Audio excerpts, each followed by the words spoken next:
All right. Well, what's going on, guys? It's your boy TJ, Wasso, and Jen. We are starting a new series a couple times a week doing AMAs and Telegram, and we're going to switch to spaces, we think. We'll let you guys know. We'll keep you updated, but we're really excited get back in front of the community and just take this to the next level. We have so many exciting things planned. It's crazy. I mean, since the last discussion, I don't know if you guys saw Titan's cryptic tweet yesterday of a bridge, but I'm excited for that. That was a nice little emoji. With that said, Wasso, Jen, you have any intro notes? No, I just want to say it's, sorry, massive echo. Wasso, is that coming from you? Might be coming from us. I clicked at the same time and then I paused. All good. I just wanted to say, guys, it is a pleasure to be speaking with you. I've sat in this VC many times as a community member, and this will be my first time chatting in this VC with you guys as the director of marketing. And I know there's a lot of questions, and the main goal for me is giving you guys a really good broad strokes breadth of what's happening behind the scenes and what we'll be working on. But just wanted to say hi and thanks for coming. I'm really excited to be here. I love that. And, guys, it's Wasso. I've popped into the voice chat every now and then. Honestly, a lot of my time these days has been spent talking to projects, trying to onboard onto EverRise, but I definitely love the idea of a regular AMA with Jen and TJ. I think it's super important. The community, really understands, some of the strategies that we're trying to put forward, both on a business development and a marketing front, as well as partnerships. We'll talk about some of the partnerships that we're going after as well. Definitely want to, to the community that's listening now, please reach out with some suggestions. I've been watching the help desk, and we've had a couple of really good, marketing suggestions that have come in, and just hoping we can, give you guys a little bit of an update, follow up with some questions, and then for anyone that doesn't have a question or a comment now, if a suggestion does pop up, please share it with the help desk, and continue to support. Amazing. So with that said, obviously this is an AMA, so we're going to open the floor right away to questions, and we'll take it from there. So if you have a question, just unmute your mic. Obviously orderly fashion, one at a time, please, but we're all here, so we're ready to go. Hi guys, it's Steve McD here. How are you doing? Hope you're all well. Just a quick question to kick it off. Could you discuss just a little bit around the business development strategy, and if Jen could just talk about some of her ideas around the future of marketing and where she's looking to take the project and the business? That'd be really helpful. Thanks. Yeah, Wasso, do you want to take that first? Yeah, I'll start it off with some of the strategies that we're going after to capture new projects to enroll in EverRise. So first, we've started to work with some, I call them gem hunters. These are platforms where they post projects that are either in pre-sale, in whitelist, in private sale, or projects that are launching today. So I'm sure you guys know there's several of these Telegram channels. Some of the activities we've been doing is, daily looking at projects that are popping up on those lists. We'll go into their Telegram, talk to the devs, share with them, the benefits of EverRise, and try and get them to, sign on board. Another strategy that we've been doing is, reaching out to launch pads. There's many projects which, work through launch pads to establish budgets before they launch. One of the strategies is to attempt to have, the EverRise cost, built into, pre-sales. This way, at 24 BNB, it's not necessarily free or cheap by any means. So, you know, we want to make sure that projects that are preparing to launch have, you know, some budget allocated for EverOwn. We're also currently talking to several auditors.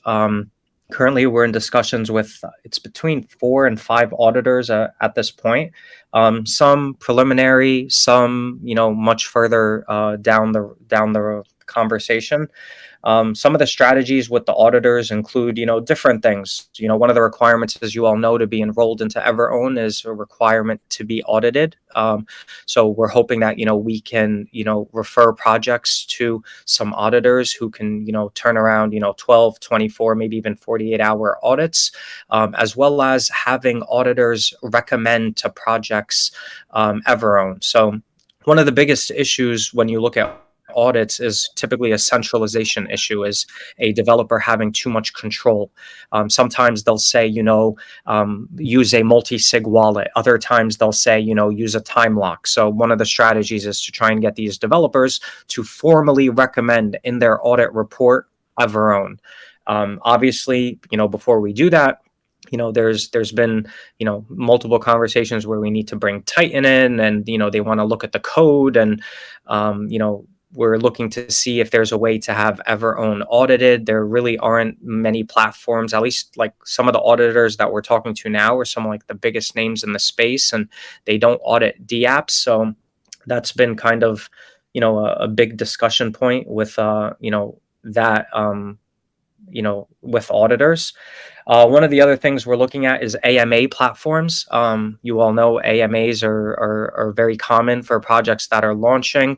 A lot of times AMAs ask you know, a set number of questions. We're trying to have one of those questions that's going to be asked is, do you plan on renouncing? With the follow-up question, you know, sharing some information about EverOwn.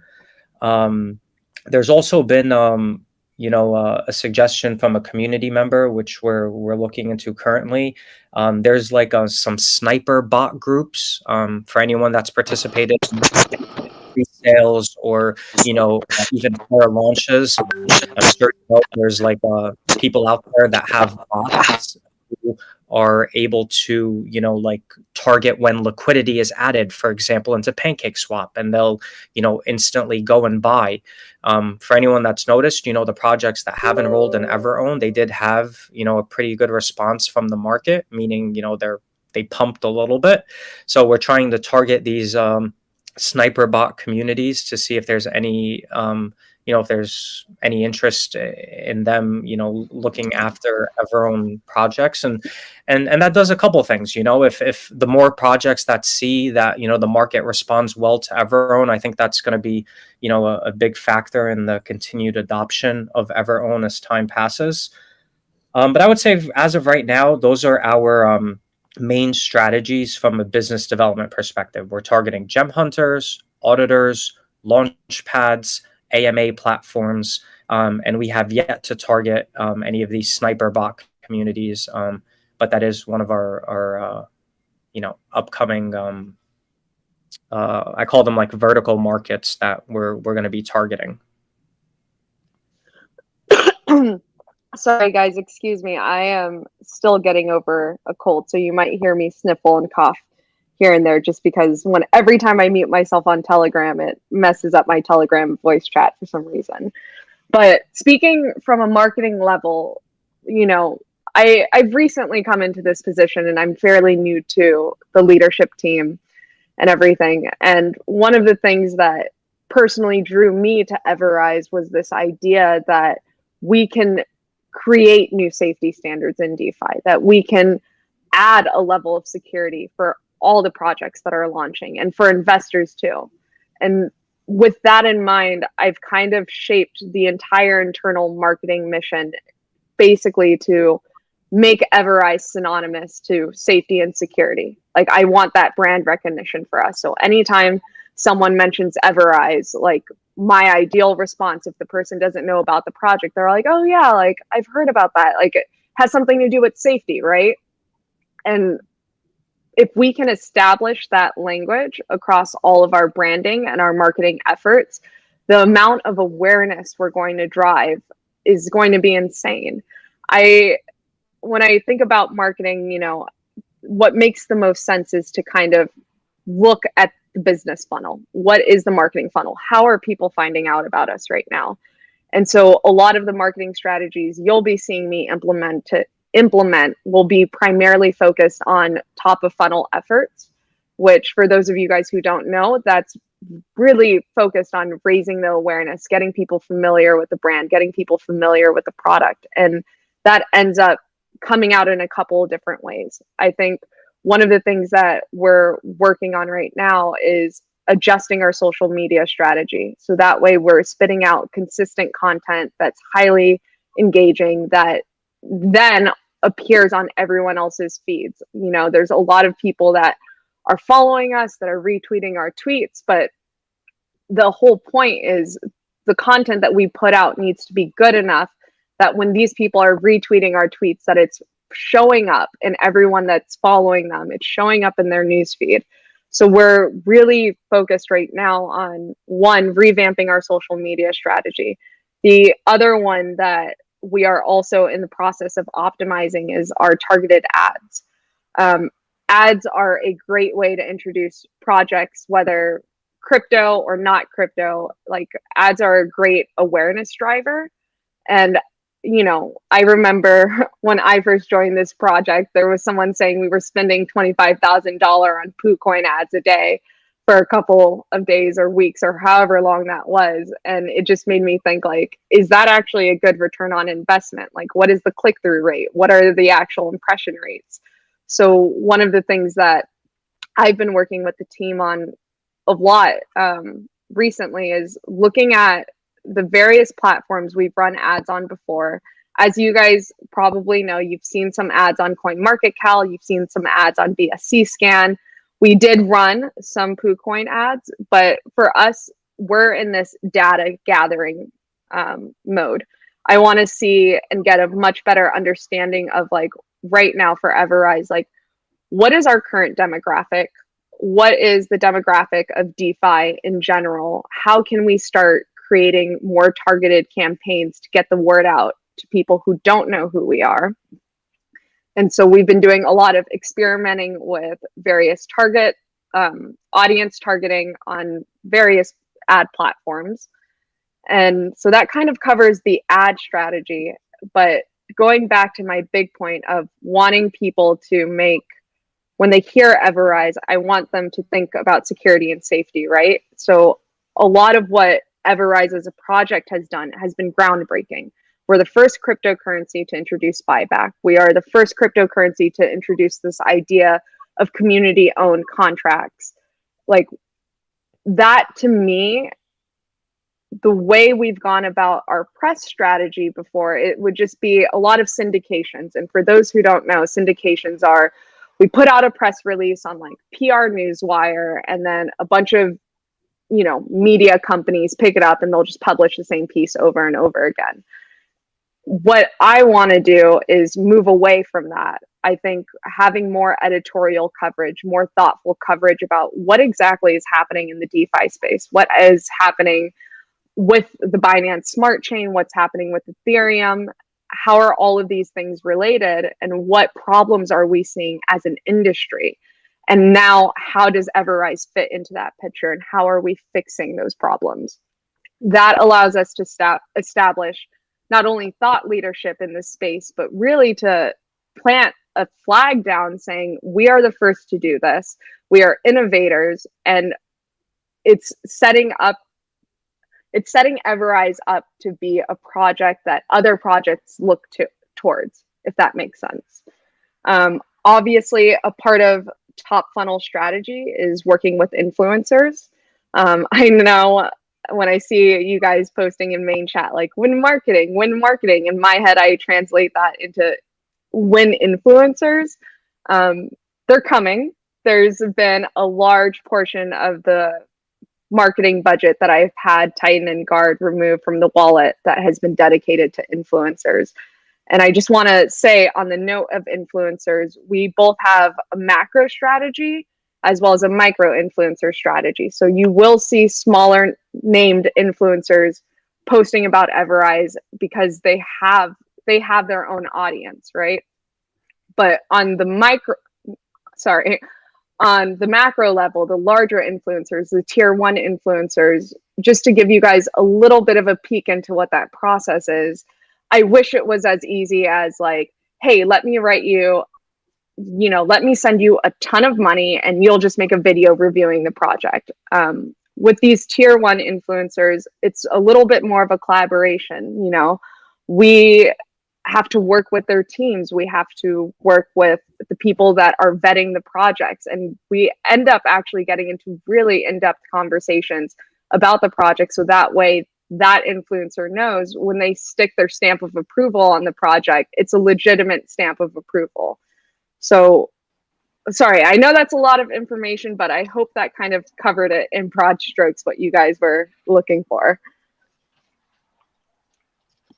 That's fantastic. Thanks, Jen, and thanks, Wasso. I'll let open the floor for other questions. Cool. Yeah, those are both great answers, guys. Kudos to you. Really excited to have Jen step up as the marketing director. I think this is going to be big for us. I mean, I used to do the marketing stuff, but to be honest with you, I've kind of not outgrown that role, but it's bigger than me now. I mean, my main thing in the crypto space before was I knew all the influencers and I knew all the people to get a BSC project up and running. But we're at a stage now where this isn't just a BSC project. We're a registered company. And it's time to go to the next level. And Jen is the person for that. So super proud of Jen. She's done amazing things behind the scenes. I don't even know what else to say. She's the one. So keep killing it, Jen. And with that said, I'm transitioning to director of communications. So I'm your guy to go to if you have questions. I'll keep you guys in the loop about what's going on in regards to marketing or business development or things like that. I'm kind of going to be the voice moving forward. So it was already a little bit the voice prior, and now it's just more of that. So get used to me if you aren't already.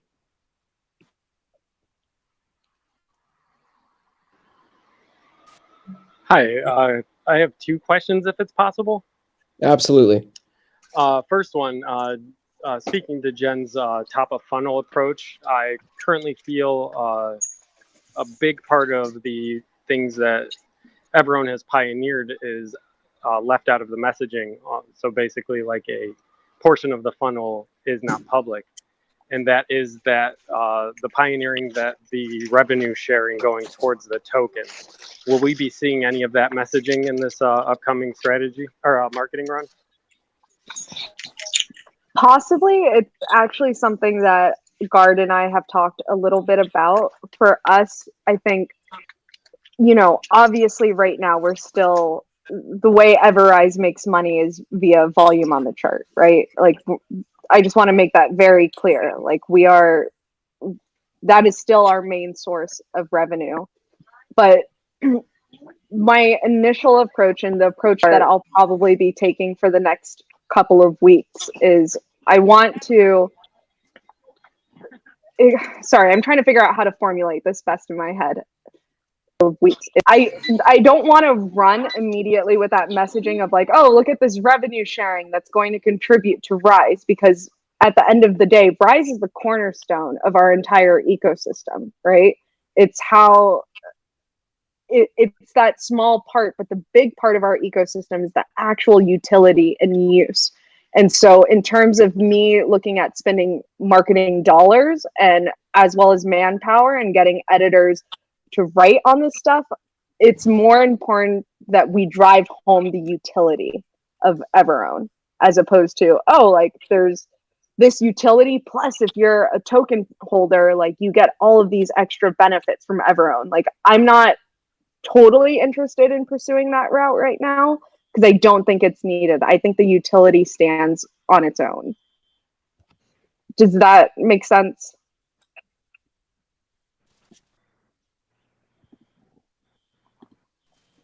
Seems like it could be a very short one sentence added that people can then do more research on.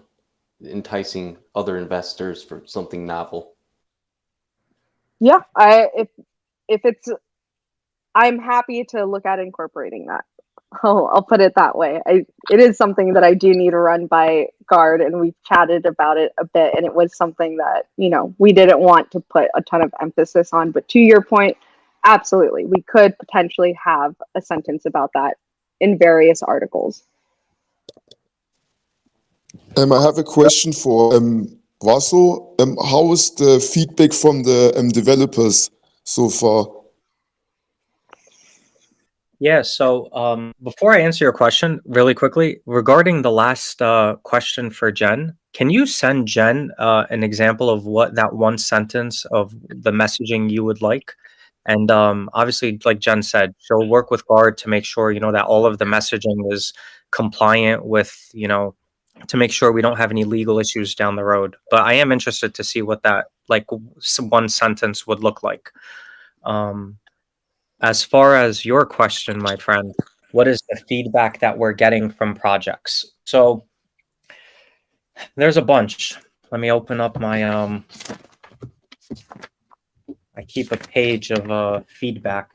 So yeah, remember, there's all different kinds of projects, right? There's projects that just launched. There's projects that are about to launch. There's really big projects, right, that have, you know, sizable market caps. And when I say sizable, I'm referring to like 10 million, maybe even 5 million and above. So some of the feedback that we've gotten back is, how do we know that we'll get our smart contract back? How do we know that you won't touch our smart contract? The price is expensive. Has this been audited? How many projects have signed up? What kind of marketing do you offer? Those are generally the way I'm just going through like all the projects that I've talked to. Those are generally the main questions that we've been getting. One thing that's definitely helped us was SafeEarn actually having a vote. You know, that helped with a lot of conversations of like, we haven't even seen a vote happen. We haven't seen anyone get their smart contract back. We haven't seen anyone relock their contract back. So like, I don't know if anyone saw, maybe like maybe like 4 days ago, I wrote in the chat like a little paragraph. I really believe that when you have like a new product, like a first of its kind in the market, it does take some time for this market to really respond and adopt that product. But those are the questions that we've gotten, you know, from really almost every project that we've engaged with.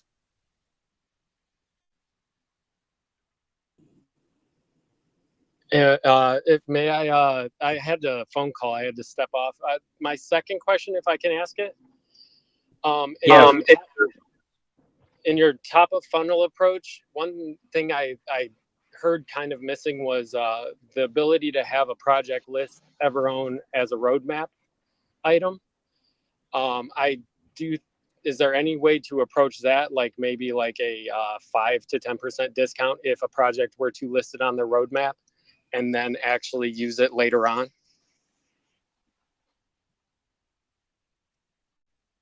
I think that that is a really interesting biz dev idea. Wasso, I feel like that falls a little bit more in your court, just because unfortunately I can't control what other projects decide to put on their roadmap or not. But I think it's something that we should definitely take down as a note for business development. I already wrote it down. That's a very good idea. So for some of these projects who have, you know, told me that, you know, they may not have the budget now, or they're in their early stages and they want to see how things go, I left the conversation with a lot of them at, well, let's stay in touch. And they said, you know, continue to give us updates. But this is something I am going to review with Titan. And I'm just writing this down. Offer discount for roadmap. That is an awesome idea. Thank you very much for that. No problem. Thank you.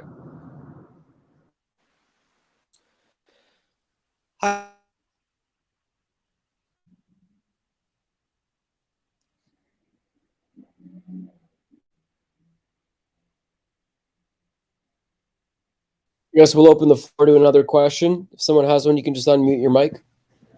Okay, yeah, I did have one question. Can I have a half a minute to ask two small questions? Hey, Greg, let's let Jeremiah ask one real quick, and then we'll get you both your questions right after, my friend. Okay, yeah, my question is, could you share an idea of the practical uses we could use for EverRise as a community, so that one thing that may help other projects on board is that they see that we have a community that uses EverRise as well. I'm not sure if that's something that may have already been done or not, but that's my question. Thank you.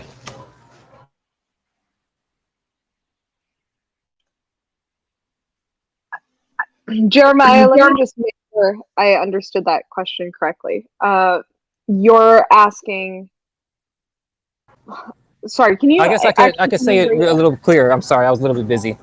But what I'm trying to say is, what are the practical uses for the public when it comes to using EverRise that the community could use it for? I know Titan has said before that there's other uses. So I don't really have an idea of what those uses could be. It could be anything, but if there's something that you know, we could be using EverRise for.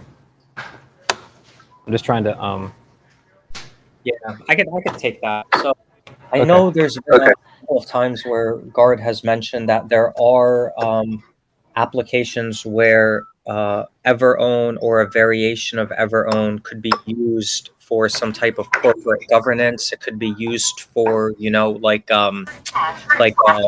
voting on a board of directors. I don't know that any of those applications currently have either one, any like marketing material around them, or two, have like been fully developed for other applications outside of community smart contract ownership. But I know Guard is listening in here, so I'll catch up with him after this, and if there are any additional applications that, you know, we feel the project or the product rather, excuse me, is ready for at this moment, you know, we'll communicate that with the community. But I think I have an idea of where you got that question from. And just adding on to that, like, I have to say, like, even, you know, the fact that it's a community owned contract, one, and there's the ability to renounce contract ownership and get it back, and the locking of newly generated liquidity. Like, obviously, to Wasso's point, there's other uses, potential uses for EverOwn, right? But even just these three uses that we all know and are very familiar with, like, that's what we should be selling. That's what community members should be selling. If, as you guys, I imagine you're invested in multiple projects, like, what are the conversations like when you go and take this to other projects that you're invested in?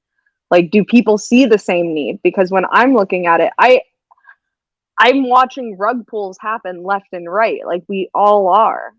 You know, there's a massive need for this, and there's conversations around it that need to happen, whether you end up plugging EverOwn or not.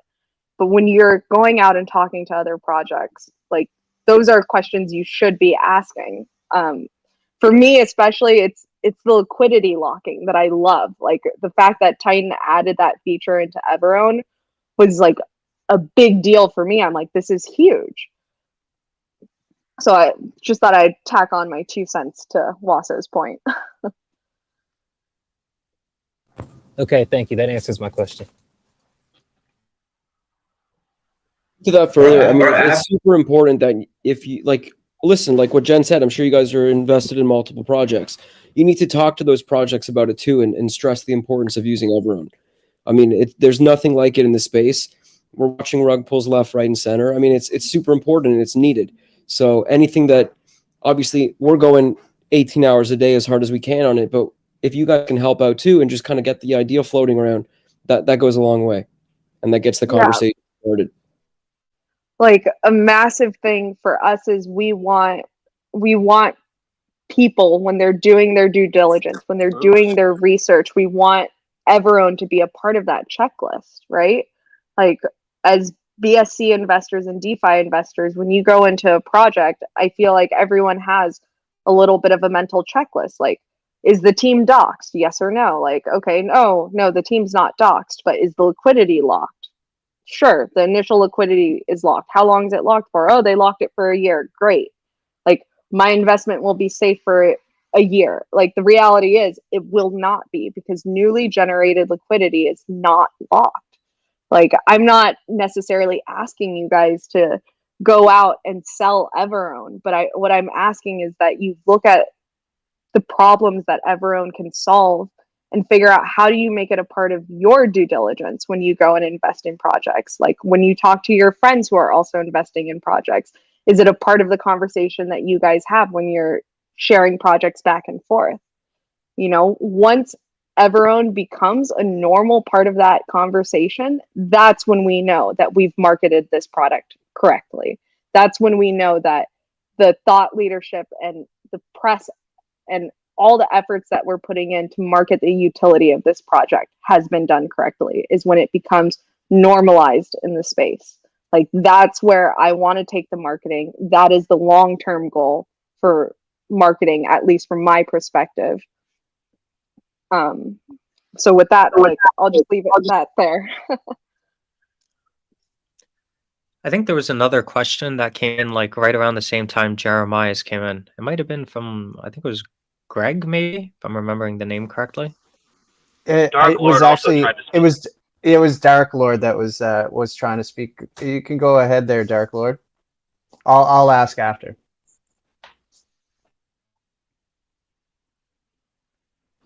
Or I can ask now. So Yes, thank you. Am I audible? Oh, there you go. Go ahead.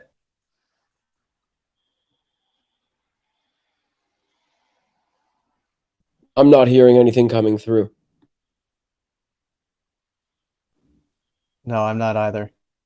I'll ask my question until Dark Lord can fix Thank you. his mic. First of all, congratulations, Jen, for this new post. Many congratulations. My two questions are. Lost you at 2 questions. So close. Dark Lord. So close. Type them in the chat, Dark Lord. We'll read them for you. Well, he writes them in the chat. I can ask a question. Okay. First off, great job, guys. Jen, happy to have you on board. Waso, TJ, you guys are all killing it. Question for you. So a lot of projects have already, projects who have launched in the past have already renounced their contract, just to kind of gain trust in their community already.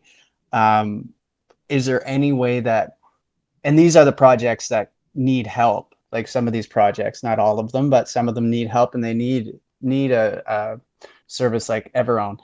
With a renounced contract, is there anything that we can do with that? Like, can they use our service? Can they use EverRone? No. Once you announce a contract, that's the end of it. There's no loophole or anything like that. There's nothing you can do, because essentially what renouncing a contract does is you change the owner of the contract to 0.00000x or whatever, and unless you can log into that wallet, which is impossible, it's gone. So the project will live on, but they're limited to changing anything. So if they want to get listed on an exchange, for example, they're not going to be able to whitelist that exchange. There's so many reasons why renouncing a contract is the worst idea in the world, unless you can get it back. Right. The important thing is you can renounce it for your community's trust, so they know that they're not going to wake up one morning and there's major changes or the ability to sell has been removed, things like that. But if you renounce it completely forever and you can't change any values, I consider it a dead project. I mean, you're limiting yourself to how you set it up initially, and that's it. It's essentially a meme coin that's never going to change.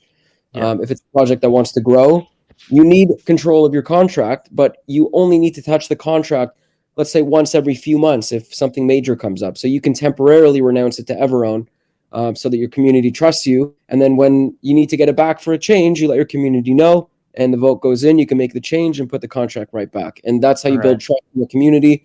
That's how we're going to help people keep their funds safe and help projects grow. because I was just wondering, I've been in a couple projects where, if they could use EverOwn, and I did check too, a lot of these projects have their contract renounced, or I wouldn't have gotten into them in the first place, but they're struggling right now. So I was just wondering if there's kind of any way that, any kind of loophole or something like that, but it looks like they're stuck with it, unfortunately. Yeah. Hey, Okay, to piggyback perfect. off of that, if they have a renounced contract but they're generating liquidity, could they use EverOwn just to lock the liquidity? Unfortunately, no. That's something that I've talked to Titan about. But this is why we also have Everlock coming out as a standalone dApp.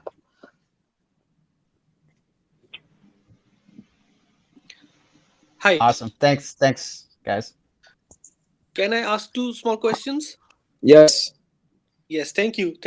My both questions are for Jen. And Jen, congratulations on the new position.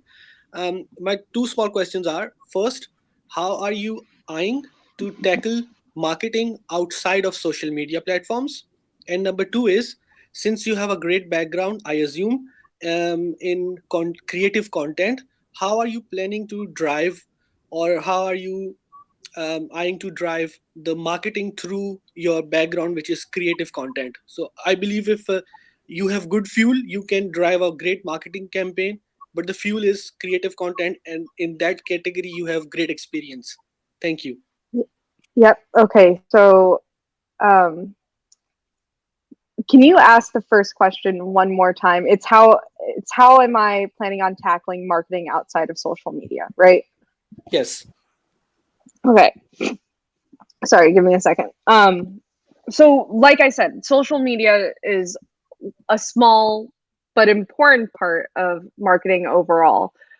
We're exploring ads, like paid targeted advertising, which can be very, very effective. And if we're leveraging it correctly on various social media platforms like Twitter, it's going to be insanely successful if we are able to nail down our targeting and optimize our ads. And with ad optimization, it's not only audience targeting, but it is the content. It is for example, if you're marketing on Instagram, Facebook, all the content that you make should, one, be mobile optimized, because majority of the people on Facebook and Instagram are on mobile. Secondly, best practice according to industry standard is the shorter the content, the better. And the reality is most people don't watch past 7 seconds. So how can you jam pack the first 7 seconds of creative to be eye-catching, to get people to keep watching, or to get people to click through? I want to take these same practices and principles and start applying them to Twitter ads, to ads that we're seeing on KuCoin, ads that we're seeing on BSC Scan. Where it gets a little tricky with the DeFi specific ad platforms is there's not really any shared resources of ad performance. And so it's one of those things that we as a team, when we're approaching, targeted ads, we're kind of having to start from scratch, figuring out okay, if these are our impressions, how many people actually clicked through? One of the most interesting things that I've found out in the past week, just because we started to utilize Google Analytic links for all of our ads, is when I go into ads, which is where we do KuCoin ads, the impressions and the click-through rate that ads is giving me is completely different than what I'm seeing on the back end from Google Analytics. So there's a lot of things like that we're starting to look into and tweak so we can properly create a strategy that is maximizing the dollar spend that we have for each ad. So that's one example of marketing outside of social. The other one, which is a much longer play in my eyes, but press. I think press is really, really huge, and it can bring a lot of credibility to the project. You guys heard Waso talking earlier about some of the feedback that he's getting from these projects can really be boiled down to why should we trust you? And part of that, and I think a part of the solve that goes right along with marketing and branding, is asserting ourselves as thought leaders in this space. EverRise isn't going anywhere. Like, no one's going to wake up tomorrow and EverRise is absolutely disappeared or gone. Like, the project will still stand, but it's like, what credibility do we have under our belt? What social proof do we have under our belt? So that is another marketing strategy outside of social media. And then there was a third one that I wanted to talk about. I kind of lost my train of thought on that. So I might have to circle back there. And then to your second question, I feel like I kind of already answered this in terms of like, you know, how my background in creative content will serve marketing. It's all about content optimization, guys. It's all about, it's not only like, do the graphics we make look pretty? Like, that's one aspect of it. It's like, are the graphics we making visually appealing, but like, does the messaging that goes with that graphic, is that enough to get people to click? You know, we have to start somewhere. So we're starting to test some things. I noticed that in main chat, when we started running our BSC scan ads, some people were commenting on like, oh, that was an interesting choice in using the word Seifu in the ad. But what I'm trying to do is look at when I think about what we're doing, I kind of always go back to like, who are our target demographics, right? And the reality is, we are targeting investors that are somewhat familiar with DeFi, that either know their way around PancakeSwap or Uniswap. We want to target investors that are invested across chains. They're invested in Solana, they're invested in Bitcoin, they have some BSC investments. So really looking at that demographic and understanding what content is successful with them and taking that and starting to apply it to our content. So you'll see, you guys might see a bit of it. It depends on whether you're seeing some of the ads or not. But you'll see us starting to test different messaging and to start to A/B test various messaging so we can start to figure out what performs best for us as a brand. And then we can also shape that to, how do we make sure that if this messaging performs really well, it also serves the overall brand goal and marketing goal of making EverRise synonymous with security and safety. Does that answer your question? Yes, partly because I was also looking. I'm satisfied with your answer, but I was also looking towards the physical ways of advertising, which is non-electronic based, non-social media based, which is because a lot of people are not present on social media platforms, and they are also not in touch with a lot of other things which we are in touch with. So there is a large audience that a lot of people are not looking at, and if we can target them, we can actually probably something in that zone. But thank you very much for the answer. Thank you.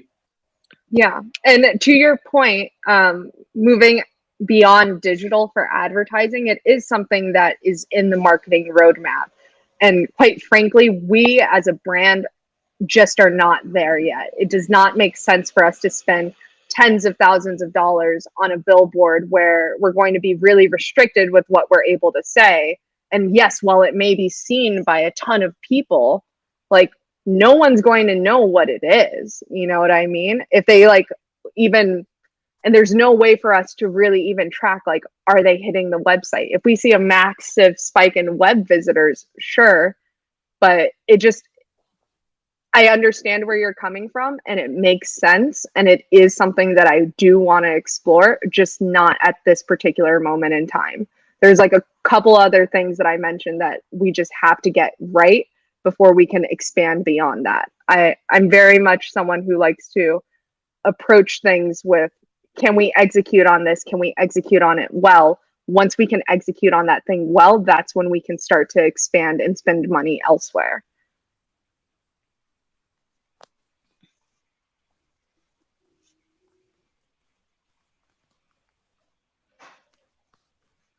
Hey, how you doing, Jen?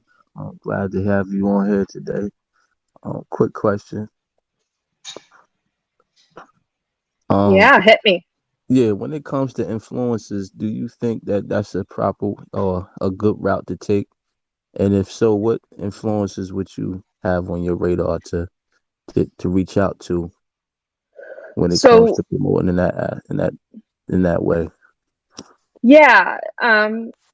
Listen, I think one thing that is really interesting, especially with crypto specifically, is influencer marketing has shown time and time again to be effective. You know, for other products or other industries, I would say influencer marketing is a much smaller portion of their overall marketing strategy in comparison to how it is in crypto. I think it's very much a part of building brand recognition, building brand awareness. And what I think is really great about influencers is they all have their own audiences that trust them, right? And so when we are able to go after influencers that have built up an audience and they vet our project and they go, yeah, this is a great project. Like, I fully support it. Here's my review. Here's my thoughts. Like, that to me is very important because, you know, everyone on our Telegram group knows who we are. Everyone that, like, I'm interested in really utilizing influencers to try to reach the audiences that don't know about EverRise yet. In terms of names, unfortunately, I can't give you any names, but I will let you know that a massive portion of the budget that was pulled out of the marketing wallet will be utilized for influencers, and we are working with tier 1 influencers. Thank you for answering that question. Yeah. All right. Yeah, and the other thing, sorry, the one last thing that I will note on the influencer front is, believe me, guys, I see the names that you throw around. Like, they are tier 1 influencers. I want them to. Everyone wants them. But the reality is, these conversations don't happen nearly as quickly as I think some of you guys may think that they happen. And this goes back to, you know, when you're working with people on that caliber, they want to be familiar with your project. They want to know that your project in 6 months will still be there before they go put out a video, because when they put out a video, it affects their brand, right? So that's just one of the things that I will add and say, like, be patient, please. Like, we are on it. Hello. Hello. I have a question. Yeah. Is that bitch Reese still alive? I am going to answer Cryptopian's question first. Yeah. Thank you. And what about my question? Is Reese still alive? Yes, Yeah. she is. She's fine. Yeah, it is. Everything is fine. Thank you. She's still alive. I don't think she's too active of a mod these days, but she's still around. I've seen her on the chat. And then my friend Kryptonian, you're up. Oh, thank you. So I would like to thank you first about this MA and all the answers you've given us, which is something we need in the present moment.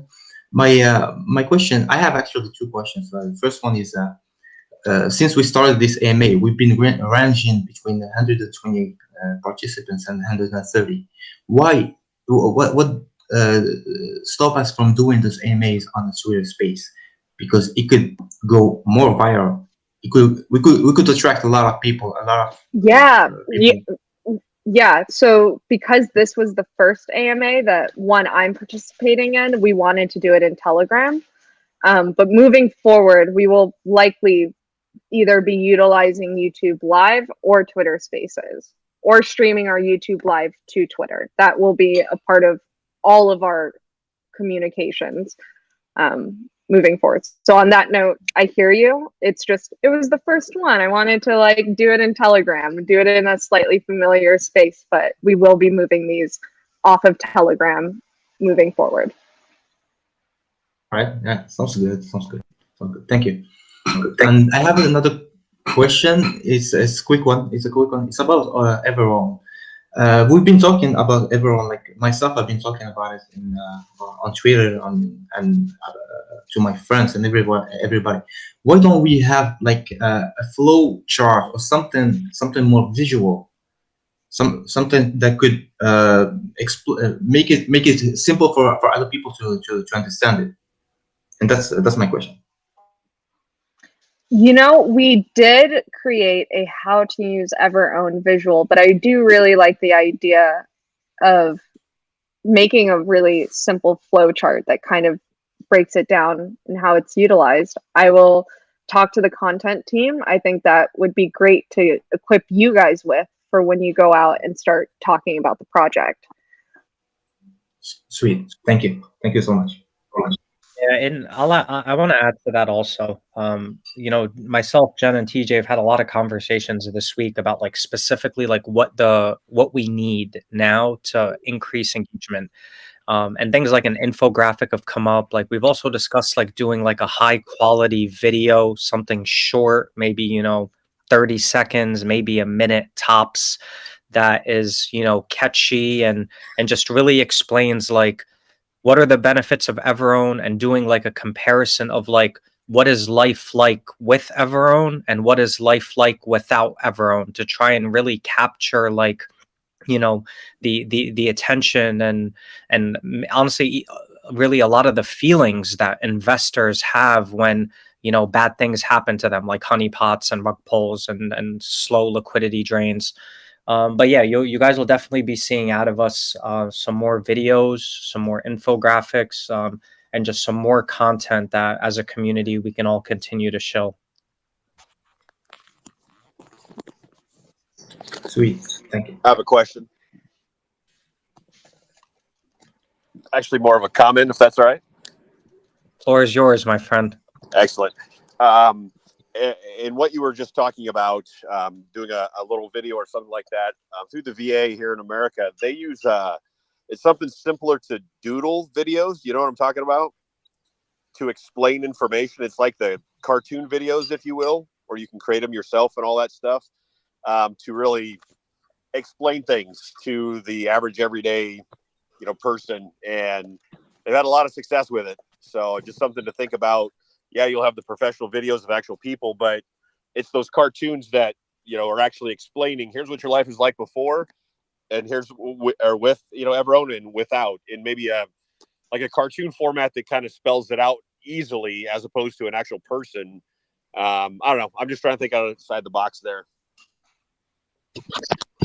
To that point, if I could add that, I believe that if you were to do that, to incorporate also, you know, that same type of format where with a cartoon where you have explanation with how the Kraken works and it coming in and eating up dips. I mean, I think just little things like that would go a long way into simply being able to explain, you know, how the whole ecosystem of the Kraken, EverOwn, how that all fits together. If I could hop real quick, I think that there's some formats available on TikTok.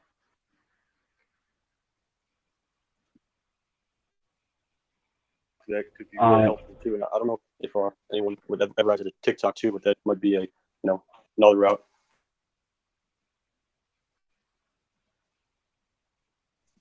I'm pretty sure when it comes to TikTok, they exclude any talks of crypto, with past events burning a lot of their audience, younger audience. So, but yeah, it's not a bad idea to reach out to multiple platforms. Can I ask a question? Yeah, we'll take one last question, then we have to wrap this up because we have to hop on some calls at 3 o'clock. But yeah, we'll take the last question. All right, so this might be too much to ask. I want to say hello to everybody. I'm like brand new to the EverRise project. Literally just found out about it yesterday. And I read up on the website a little bit, and I just wanted to know, again, this might be too much to ask in this AMA, but if you could explain it to a dumb person, how exactly would you explain the project? So which part of it? Because it's more than just a token at this point. There's DApps involved. I mean, are you asking about the token itself? Yeah, about the token itself. All right. So the token itself, pretty standard buyback token, which we invented, which has been forked by all the other buyback tokens that you see, but we were the first. We have a Kraken that holds 6% from every transaction in BNB, and if needed, it can deploy. Sorry, someone's echoing. If needed, it can deploy a certain amount to the chart to prevent dips. If the market crashes, it can help there. So the Kraken currently, I think, has. Let me check. I'll give you the exact number. I think it's around 4,000. Yeah, it's like 4159 BNB in it right now. So 4,100 plus, which can only be deployed onto the chart itself. It can't be withdrawn. It is only to buy back Rise tokens. So it's to keep the price floor stable, if you will, so that you don't have to go to bed and wake up worrying about your investment. Actually, okay. That actually was what I was looking for. Okay, thank you so much. Awesome, cool. With that said, guys, we're gonna wrap this one up. Waso, Jen, and I are going to be doing more of these. Look for 2 of them a week. We'll announce where we're going to do them. Obviously, we've outgrown Telegram a little bit at this point, so we're thinking Twitter Spaces is the spot with a live stream to YouTube. We'll keep you guys updated on Twitter and here. Thank you guys for joining us. We really appreciate it. It was a blast, and we're looking forward to connecting with all of you guys a lot more. So if you guys have questions, got them ready for next time. And you know the format now, so it's just boom, boom, question, and answer. With that said, we'll talk to you shortly. Everyone have a great day. Don't forget to talk about EverOwn to other projects that you may be in, or just kind of spreading the word around, because as I mentioned, we're doing a ton, but it helps if you guys can just kind of get a little bit out there as well. So we appreciate it. Thank you so much, and we will talk to you shortly. Thanks, core team. We appreciate you guys. Thank you for your time, guys. Our pleasure, guys. Thanks, everyone.